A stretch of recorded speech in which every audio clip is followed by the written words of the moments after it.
Day 11 of camp coming your way. Pat the Designer driving Chronicles. Heading back up to camp. Yesterday was a heck of a day. Apologies for not getting any content out on the breeze. As y'all can see, I ended up going on Fox yesterday.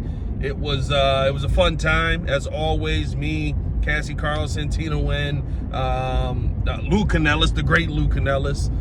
We talked a lot of Bears, talked some Cubs, talked some White Sox.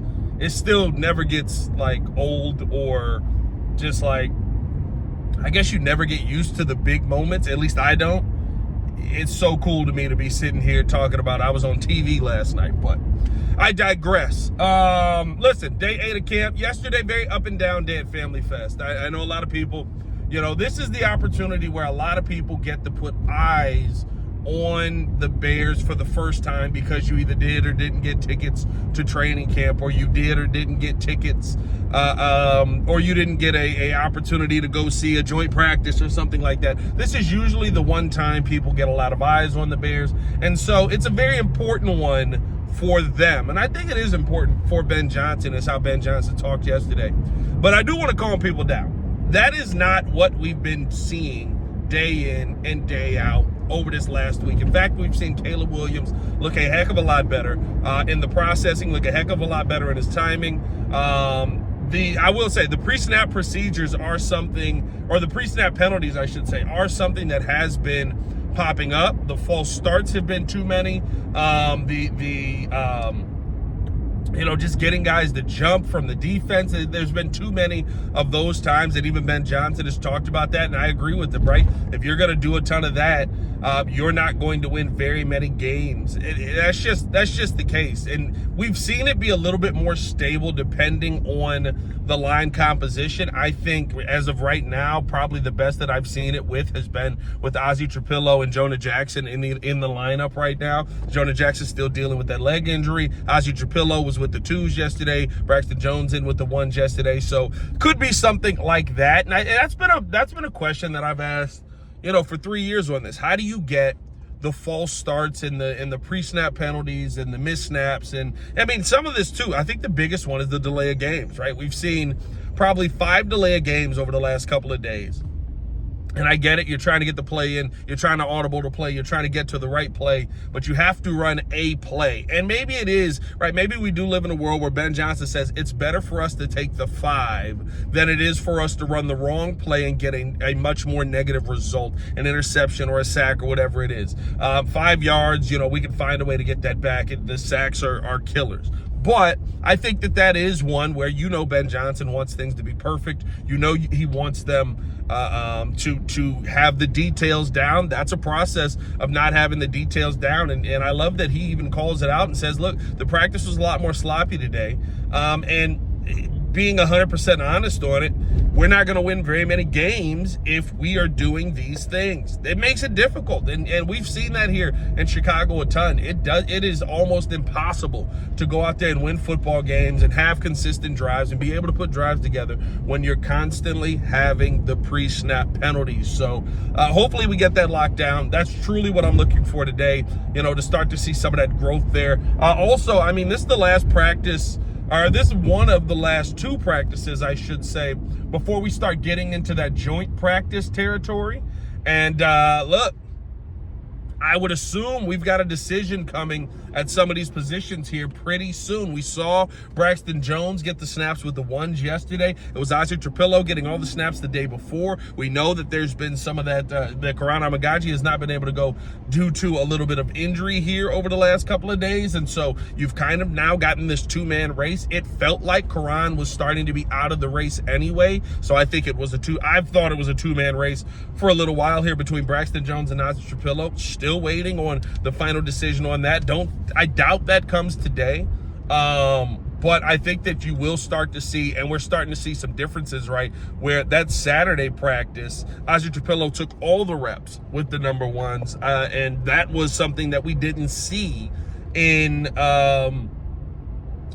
from how the competition had gone before. It was, Braxton, you're going to get a shot. Okay, Ozzie, now you're going to get a shot. Okay, now Karan, you're going to get a shot. Maybe that leads more to the Karan Amagaji injury than anything, him being banged up. But outside of that, I mean, like, we're starting to see, kind of a final selection happen here at that left tackle spot. So something truly to keep an eye on. Of course, seeing how Caleb goes through the process and processes his reads and different things like that. Those are the most important things that you truly want to see him start to lock down and start to figure out, when is it going to go, okay, this is exactly what I need to do when I need to do it. This is the play. And maybe, again, we're still early on. This is now week 3, but you're halfway through. You're halfway through camp. Like, you're still early on in the process, and I think we are still going through install. If I'm not mistaken, this is probably one of the last 2 days of install. But when are you, going to be ready in that process? And when are you going to be ready to go out there and say, okay, now I have command of the offense? And we've seen that. We've seen him on certain days have that command. I thought, Saturday, one of the big things that happened was he's starting to sound like Ben Johnson on the sideline, right? He's starting to have enough confidence in the system that he's willing to call out what his teammates are doing when they're in the wrong spot. He was out there, on the sideline as the number 2s were in there. Luther Burden was in there with the 2s, and Tyson Bagent threw him a ball. And it was a high pass, you know what I mean? But it's a ball that Luther Burden probably could have gone up and gotten if he wanted to, and he didn't go up on that one. And Caleb Williams from the sideline, yo, Luther, that's your ball. You got to go get that. You can't miss that opportunity. That might be the one. That's your ball, right? Starting to have that confidence to, be able to say, okay, we should know what we're doing. I know what I'm doing here. I know where we need to go. We should all be at this level. Let's get to this point. Now, again, everybody's going through install. Everybody's going through this at the same time. Everybody's kind of figuring it out at the same time. But I like the fact that Caleb Williams feels confident enough to go, hey, no, like, you're missing your opportunities there. You got to be better. And if you're not better, that's going to be a detriment to us. So, and calling himself out. I think that's the one thing that Caleb consistently does. And Ben Johnson talked about that as well. Caleb Williams' willingness to be more self-deprecating and be the reason and be the one who's calling himself out more than anybody else in that building. So, just want to see, let's bounce back. There are down days in training camp. Unfortunately, it was one of the bigger days. I do think that nerves probably played a part into that with the team as a whole. Cassie Carlson was talking about how tight ends were dropping the passes and warm-ups and how, it's just a different environment. And I'll say this, give Ben Johnson credit. I love that he did this. Hey, understand what a game-like feels like.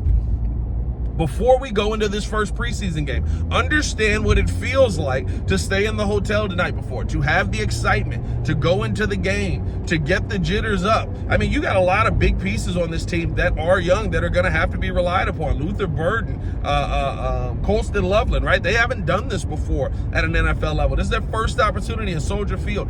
Give them that feel early on, and then by the time we get to the Bills, by the time we get to Soldier Field on Sunday, right? Now it's just like, oh, I remember how this felt. I remember how I needed to handle this, and I think, you heard Ben Johnson say it as well, that practice truly started to pick up by the end of practice. By the time we were finishing things out, that's when it was starting to look, okay, now we're moving the ball down the field. Now we're getting some of the good touchdowns. Now we're breaking out the fun plays. Now we're catching back up. But that start was just way too slow for the offense, and the offense said as much. But listen, man, I think that we're still, the one thing that I'm confident I can say, and I talked about this, I think I talked about this yesterday on the show. I don't remember everything I said, but we're now 11 practices in, and I'm seeing an offense like I've never seen before come together. I can guarantee that. Like, we're seeing an offense come together, no matter what you can say. We're seeing an offense come together that is going to be deceptive, that is going to be effective, that is going to be impactful in moving the ball up and down the field. Even if Caleb Williams isn't the generational talent that some of us think that he is, that most of us think that he is.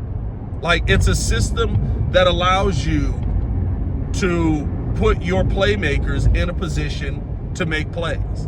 And that's the bottom line. That's the biggest thing at the end of the day getting the ball into guys like DJ Moore's hands, getting the ball into Colston Loveland's hands, getting the ball into Luther Burden's hands. That's how you go out there and you win games, win ball games, and score points. So appreciate y'all for tuning in and showing love. I will be we'll be dropping videos on the channel today again after practice, so stay tuned in for that. And then probably go live tonight with JC and the boys. But appreciate y'all for tuning in and showing love. As always, it's your boy, Pat the Designer, back at it again. Y'all stay safe out there, Chicago. Bed down. One love. Peace.